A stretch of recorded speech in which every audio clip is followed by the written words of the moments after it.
Erin Brockovich went to visit Ian and Marama today, a reminder of what can happen if you don't give up. Her story is famous, of course, immortalised in the film that bears her name, with Julia Roberts playing her in an Academy Award-winning performance. Since that film, which dramatises her real-life victory over the Pacific Gas and Electric Company, who had willfully concealed the fact they had contaminated a community's groundwater with a carcinogen, Erin Brockovich has spoken to communities, individuals, anyone really, pitted against corporate or political might, and her message has a central thesis: if you are right and they are wrong, don't give up. Even 6 years after the earthquake that damaged your home. I spoke to her from Ian and Marama's backyard. I live in Los Angeles, so we're not strangers to earthquakes. I've been through several earthquakes, the '94 earthquake. And to come here and hear 6 years on, you still have families like this, and not one, and not 100, and not 500, but 1,000 to 2,000 to 5,000, 8,000 to 10,000, where these claims have not been resolved, is amazing to me. The unnecessary delays to dragging this on and dragging this out for thousands of people, for the insurance companies, to save another buck.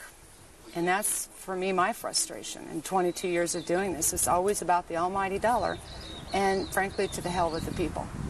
And it's wrong, and it's gone on too long, and it's really a source, for me, of something that should be pride to this country, and pride to your government, and to insurance companies to step up and do the right thing, and do their job.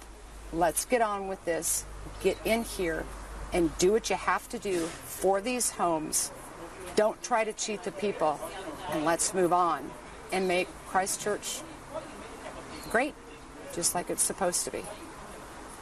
How do you achieve that if you don't have your tenacity, your singularity, your will? Because the situations that you so often visit now are about a disproportionality of power. So it's a corporation, it's an insurer, it's the government against an individual. And if you look at Ian and Marama, who you were visiting there, they are shattered. They are completely exhausted 6 years on. What do they do to win?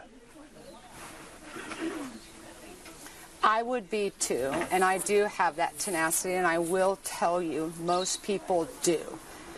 I grew up with having a lot of, things to overcome. My mom always told me to have stick-to-itiveness, and a simple word changed my life. And its definition is propensity to follow through in a determined manner and dogged persistence born of obligation and stubbornness. These people are just that. This is their home, and life requires that you have stick-to-itiveness, and they cannot give up. And if they have a moment to speak with you, to validate what they're going through, to have some recourse to the law, they'll find the strength again. This is their home. This is all they have, their home and their health. And they need to have the strength and sometimes a motivational talk and the fortitude to continue on. Now, I'm telling you, they're feeling tired, but I'm telling you, they're going to go on. This is why I tell people, Superman's not coming, so tag your it. Get busy as a consumer, educating yourself, informing yourself, and becoming empowered by that, and standing up for yourself. When we do it collectively, and we make that pushback, you can see change. You say Superman's not coming. And I want to pick up on that line. Did you understand that when you began your famous battle?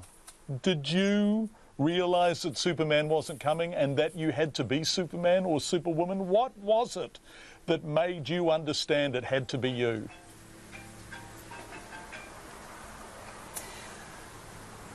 Because I grew up with a learning disability known as dyslexia. And it always bothered me that people put me in a box and would decide for me, this is what I saw, this is how I acted, and this is what I needed to do. And I learned early on that inside myself I had a voice, that somebody else could have a perception of me, but it didn't have to be the perception I had. And I could choose to come out and speak up and speak out. And it was that very sense of wanting to control and confine me when I was in Hinckley that set me off into motion. Because everyone would say to me, and they'd try to convince me, that the two-headed frogs and the green water I saw wasn't real. So this is where I call BS. And they want to, the insurance companies here want to convince these people that their house listing to the left isn't real. They want to convince them that all the door jambs that are going like this isn't real. They want to convince them that they're the ones that are off kilter, when that's in fact not what's happening. But they need to learn to trust what they see and not be convinced by what they're told. And that is a process that is learned, and I learned it very early on.